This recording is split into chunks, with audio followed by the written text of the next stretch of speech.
AC service করতে চলে এসেছি। এটা হচ্ছে আমাদের এই জায়গাটার নাম কি আছে, গলিটা যোগীপাড়াতে কাজ করতে এসেছি। আর এরা ভোল্টাসের ইনভার্টার এসি আছে। তো এই এসিটার জল পড়া কেস ছিল, তো জল পড়াটাকে ঠিক করেছি আপাতত। এবার সার্ভিস হবে, দেখা যাক কতদূর কী হয়। এই মেশিনটা অনেকক্ষণ চলার পর জল পড়ে এই দিক থেকে, বাঁ দিক থেকে। তো পাইপ লাইনটার প্রবলেম ছিল, পাইপ লাইনটাকে কেটে ছোটো করে দিয়েছি। এখন জল বেরোচ্ছে, জল ঢাল দিচ্ছি, বোতল থেকে ঝরঝর করে জল নেমে যাচ্ছে। এটা টপ ফ্লোর আছে, বাংলার 4 তলা। তখন সার্ভিস হবে, দেখা যাক কতদূর কী হয়। রেডি, ইনডোরটা সার্ভিস হয়ে গেছে, এখন আউটডোরটা বস হচ্ছে। এটা ভোল্টাসের এসি আছে, 2 টনের ইনভার্টার এসি। এখন কাজ চলছে। এইভাবে যদি মেশিন বসানো হয়, রাত্রি 2টোর সময় চার্জ জ্বালিয়ে ব্রেকডাউন সার্ভিস সবই করা যায়। অনেক কাস্টমাররা কী করে প্যারাপিটের বাইরে রাখে কাজটা, মানে আউটডোরটাকে প্যারাপিটের বাইরে রাখে, সেইভাবে ব্রেকডাউনটা ঠিকভাবে করা যায় না। কেন কি এক একটা কাস্টমার কী করে, টেকনিশিয়ানকে এই কপার পাইপ বাঁচাবার চক্করে অনেকটা প্যারাপিট থেকে ডাউন করে বসায়, তখন গিয়ে এই আমাদের যে গ্যাসের যে ভাল্ব আছে, এই যে গ্যাসের ভাল্বগুলো অনেকটা নিচের দিকে চলে যায়। এই জন্য নাট টাইট দেওয়ার সময় অনেকে গ্যাস লিক করে, বা ভবিষ্যতে কখনো এই নাটগুলো যদি ফেটেও যায়, তখনও তোমার প্রবলেম হয়, তখন ঠিক করে কাজ করা যায় না, পুরো হাত নিচে অবধি যায় না। এই জন্য যদি আপনাদের ফ্ল্যাটে বা নিজেদের পার্সোনাল বাড়ি থাকে, যদি পারমিশন দেয়, নিজের বাড়িতে তো পারমিশনের কোনো ব্যাপার না, আপনাদের ছাদের ভেতরেই রাখবেন। আর যদি ফ্ল্যাট বাড়ি হয়, যদি পারমিশন দেয়, সেইভাবে রাখলে কী হয়, মিস্ত্রিদেরও কাজ করতে সুবিধা হয়। আর আপনার এসিতে কিছু প্রবলেম হলে আপনি যাকেই টাকান লাগানো সহজভাবে কাজটা করে চলে যান।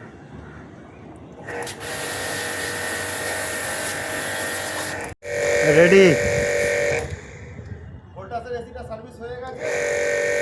এটা ভোল্টাসটা করছি।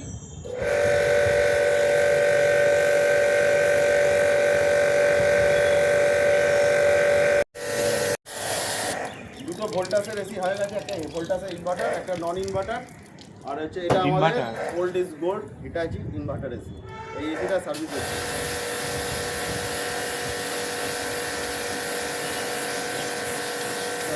এসি সার্ভিস হচ্ছে, একটা ডাইনিংয়ের ভোল্টাস ইনভার্টার এসির কাজ হয়েছে। আবার হিটাচি নন ইনভার্টার এসির কাজ হবে। এর সুইং ব্লেড ভাঙা আছে, একটা নিয়ে এসেছিলাম, ভুল করে মিসম্যাচ হয়েছে। আবার একটা সুইং ব্লেড নিয়ে আসবো, ওটা লাগাবো। এটা সিঙ্গেল মোটর আছে, আমি ডবল মোটরের ভুল করে ডিসি ইনভার্টার তোরে দূর থেকে না দেখেই। এই হচ্ছে ঘটনা। তখন একটা নিয়ে আসতে হবে সিঙ্গেল সুইং মোটরের ঘাট। কেন কি একদিকে সুইং মোটর আছে, একদিকে সুইং মোটর নেই, আমি দুটোই সুইং মোটরের ঘাট হিসাবে নিয়ে চলে এসেছি। ওই হচ্ছে ঘটনা। এখন এসিটা সার্ভিস হবে, এরপরে আরেকটা নন ইনভার্টার এসি, ওটাও ভোল্টাস, ওটাও সার্ভিস হবে। তো এসিটা দেখতে পাচ্ছেন কত নোংরা আছে কুলিং কয়েলের মধ্যে। এইভাবে দীর্ঘদিন যদি কাস্টমারের বাড়িতে কুলিং কয়েলে যদি এইভাবে এসিতে নোংরা থাকে, ইলেকট্রিক বিলটা অনেক বেশি ওঠে। ইনভার্টার কেনেন বা নন ইনভার্টার এসি কেনেন, এই হচ্ছে ঘটনা। আপনি রিমোট থেকে যদি 25 ডিগ্রি টেম্পারেচারও রাখেন, 25 ডিগ্রি টেম্পারেচারে আসতে অনেকটা সময় লাগে। এই হচ্ছে কথা। তাতে আপনার কুলিং ক্যাপাসিটিও কম হয়, আর ইলেকট্রিক বিলটাও ওঠে। আরেকটা হচ্ছে, এই দেখুন, সেই আগেও বলেছি এখনও বলছি, আদ্যিকালের এসি ইনস্টল, সেই ডান দিকে গর্ত। এটা হচ্ছে বাংলার 4 তলা, ঠিক আছে? এখান থেকে পড়ে গেলে মানুষ মরেই যাবে। মধ্য ভাষা মরবে, যে কোনো টেকনিশিয়ান মরবে এইভাবে কাজ করতে গেলে। ব্যাক টু ব্যাক করে দিয়েছে, ফ্যান নাটটাকে আউটসাইডে করে দিয়েছে। তাও কি আউটসাইডটা এমনভাবে করা আছে, মানে ছাদের সানসেটের ভেতরে তলার দিকে এই ফ্যান নাট টাইট দেওয়া। এইভাবে হিটাচি এত বড় প্রোডাক্ট, এত বাজে বাজে কমা দামি ইনস্টলারদের ডেকে এইভাবে ইনস্টল করায়, বলার আর কিছু নেই। এই হচ্ছে কথা। তো এখন এসিতে ফর্মটা দেওয়া হয়ে গেছে, 2 মিনিট মতন হয়ে গেছে। সামনের কয়েলে দিয়ে দিয়েছি, আর ব্যাক কয়েলও পুরো দিয়ে দিয়েছি। সামনের কয়েল ব্যাক কয়েল ভালো করে দিয়ে দিয়েছি। সিওএসসি সার্ভিস থেকে যখনই প্রসেনজিৎ সার্ভিস করে, সামনের কয়েল প্লাস ব্যাক কয়েল দুটোই দিয়ে দিই। না দিলে আমি সন্তুষ্ট হয়নি। যেই জন্য আপনারা টাকা দিয়ে আমাকে ডাকছেন, টাকা খরচা করে, সেটাই যদি না করতে পারি, তাহলে আমি নিজেই স্যাটিসফাই হব না, তো আপনাকে কী স্যাটিসফাই করব? এই হচ্ছে কথা। পুরো ভালো করে ফর্মটা দিয়ে দিয়েছি।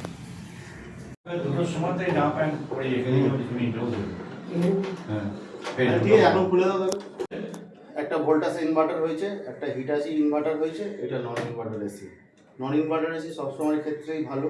নন ইনভার্টার এসিতে মেনটেনেন্স কম লাগে, আউটডোরে কোনো মাদারবোর্ড থাকে না। নন ইনভার্টার এসিতে শুধু একটা কম্প্রেসার, একটা ক্যাপাসিটার, একটা ফ্যান মোটর, একটা ফ্যান ব্লেড, আর হচ্ছে 4-5টা তার থাকে। ইনভার্টার এসিতে একটা মাদারবোর্ড সার্কিট থাকে, ওই মাদারবোর্ড সার্কিটটা যদি কখনো খারাপ হয় 5 বছর ওয়ারেন্টি থাকে, 5 বছর দেখতে দেখতে কেটে যাবে। 5 বছর পর যদি ওই মাদারবোর্ডটা খারাপ হয় 8-10 হাজার টাকার মতন খরচা লাগে। নট আউট অফ ওয়ারেন্টিতে যখন আপনি মাদারবোর্ড কোনো লোকাল মিস্ত্রি দিয়ে রিপেয়ার করাতে নিয়ে যাবেন, 100-এর মধ্যে 10% রিপেয়ার হয় আর 19% রিপেয়ার হয় না, তখন আপনাদের সার্ভিস সেন্টার থেকে লোক ডাকতে বাধ্য হন। তখন সার্ভিস সেন্টার 8,000-10,000 টাকা আউটডোর মাদারবোর্ডের দাম নেবে। তো আপনারা যখনই এসি কিনবেন ভেবে চিন্তে নেবেন। Inverter AC hotel, restaurant, ATM, hospital, back অফিসের জন্য 14 ঘন্টা 22 ঘন্টা স্ট্যান্ড বাই চলছে। সেই ক্ষেত্রে ইনভার্টারের কাজটা করে, ইলেকট্রিক বিলটাও সেভ হয়। এই সারাদিনে আপনি 4 ঘন্টা 5 ঘন্টা 8 ঘন্টা চালাবেন, ইনভার্টারের কাজও করে না, ইলেকট্রিক বিলটা নন ইনভার্টার এসির মতনই ওঠে। এই হচ্ছে ঘটনা। আরেকটা জিনিস বলে রাখছি, ইনভার্টার এসি যদি আপনারা কখনো টপ ফ্লোরে লাগান, টপ ফ্লোরে যদি থেকে থাকে, ইনভার্টার এসি সবসময় নন ইনভার্টার এসির মতনই বিল ওঠে। কেন কি উপর থেকে হিট স্ট্যান্ড বাই নিচে নামতে থাকে, তার জন্য কম্প্রেসার কখনো কাট আউট হয় না নন ইনভার্টারে। আর ইনভার্টারে ফ্যানের স্পিড লো হয় আর কম্প্রেসারের পাম্পিং স্লো হয়ে যায়, কিন্তু ওটা হতে বড্ড সময় নেয়। কেন কি এটা টপ ফ্লোর বলে। টপ ফ্লোরে যদি কখনো এসি কেনেন, নন ইনভার্টারটাই বেস্ট হবে আর আপনার মেনটেন্যান্স খরচাও কম হবে। এই এসিটা এখন সার্ভিস হবে, দেখে নিন কত মাটি জমে আছে। দীর্ঘদিন ধরে এইভাবে এসি সার্ভিস না হলে ইলেকট্রিক বিলটা প্রচুর ওঠে। এই হচ্ছে ঘটনা। আর ঠান্ডা হতেও বড্ড সময় নেই। তো এখন আমি সার্ভিস করবো, দেখা যাক কত দূর কী হয়। সামনের কয়েল, ব্যাক কয়েলটাও প্রচুর নোংরা আছে। তো এইভাবে সার্ভিস হবে, এখন দেখা যাক কত দূর কী হয়। শিবা এসি সার্ভিস থেকে একই বাড়িতে 3টে এসি সার্ভিস করতে এসেছিলাম। তো এই ভোল্টাসের ইনভার্টার এসিটা কাজ হয়ে গেছে, আর হচ্ছে হিটাচি ইনভার্টার এসিটা কাজ হয়ে গেছে। এর ফ্ল্যাপার ভাঙা ছিল, নতুন ফ্ল্যাপার কিনে এনে লাগিয়ে দিয়েছি। আর হচ্ছে এটা নন ইনভার্টার ভোল্টাসের এসি এখন চলছে। ঠান্ডা ভালোই হচ্ছে বলে কাস্টমার এখন এই মুহূর্তে 27-এ রেখেছে। ঠান্ডা ভালোই হচ্ছে। তো দেখা যাক কত দূর কী হয়। তো স্যার, শিবা এসি সার্ভিস থেকে প্রসেনজিতের কাজটা কেমন কী হলো একটু বলবেন? হ্যাঁ, খুবই স্যাটিসফ্যাক্টরি কাজ করেছে ওরা। বা লাস্ট যবে আমি এসে কিনেছি তবে থেকেই প্রসেনজিৎকেই আমরা কাজগুলোকে করাচ্ছি এবং আমরা তো ভালোই রেজাল্ট পাচ্ছি। কোনো রকম কোনো প্রবলেম হয় না। যখনই প্রবলেম আমাকে ডাকলেই ওর সঙ্গে সঙ্গে প্রম্পট অ্যাটেনশন দেয় এবং আমরা সব দিক দিয়েই স্যাটিসফাই। আপনারা তো করেই দেখতে পারেন। Thank you sir.